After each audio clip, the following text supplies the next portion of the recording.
Neymar জুনিয়রের নতুন গন্তব্য চূড়ান্ত।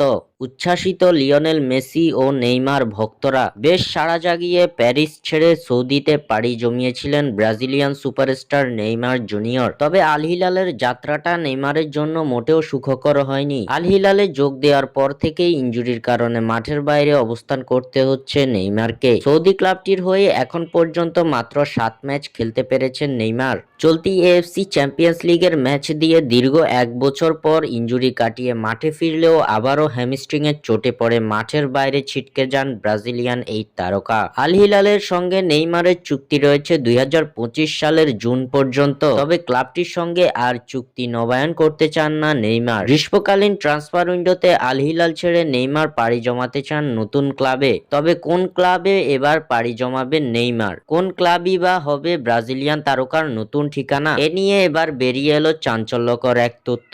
আল হিলাল ছেড়ে লিওনেল মেসির ইন্টার মায়ামিতে পাড়ি জমাতে চলেছেন নেইমার। আবারও মেসি সুয়ারেজের সঙ্গে কেমিস্ট্রি গড়তে চান নেইমার জুনিয়র। সাংবাদিক সাচা তাবোলেরির তথ্য অনুযায়ী সৌদি আরব ছেড়ে এমএলএস এ যোগ দেওয়ার জন্য নেইমার সিদ্ধান্ত নিয়েছেন। সৌদি ফুটবলে প্রত্যাশা অনুযায়ী নিজেকে মেলে ধরতে পারেননি তিনি। তার উদ্দেশ্য এখন ইন্টার মায়ামিতে মেসির সঙ্গে পুনরায় মিলিত হওয়া। এই পরিবর্তন নেইমারের ফুটবল ক্যারিয়ারে একটি নতুন অধ্যায় শুরু করবে। ইনজুরির কারণে মৌসুমের পর মৌসুম মাঠের বাইরে থাকার হতাশাকে পেছনে ফেলে আবারও মেসি সুয়ারেজের সঙ্গে এমএসএন ত্রয়ীর প্রদর্শনী দেখাতে চান নেইমার, যা তার ক্যারিয়ারে যোগ করবে নতুন এক অধ্যায়।